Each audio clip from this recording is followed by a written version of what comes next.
Welcome to Proclaim, a presentation of the Catholic Diocese of Alexandria. Join us as we journey together through the Scriptures revealed to us by God. Good morning and welcome to Proclaim. As Jesus has been brought, a man who is deaf and who has a speech impediment or unable to speak, we've seen that Jesus takes him away from the crowd. And then Jesus does some other things that are very untypical, at least from what we know. It says, he put his finger into the man's ears, and spitting touched his tongue. Then he looked up to heaven and groaned and said to him, Ephphatha, that is, be opened. There certainly is some indication that at that time that kind of gesture was often done as a way of enticing healing, or at least the hope for healing. But we don't see Jesus doing this very often.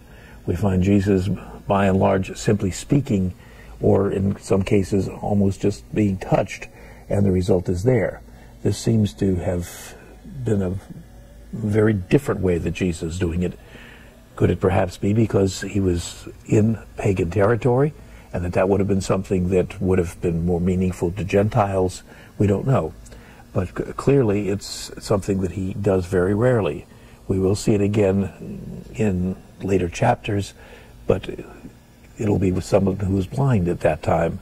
And once again, Jesus seems to have to work at healing in these very rare instances, but the healing nonetheless takes place, and a healing that brings a person who might have been unable to live a full and complete life into a much more satisfying experience, one that allows them to once again participate in a way that perhaps they hadn't in the past.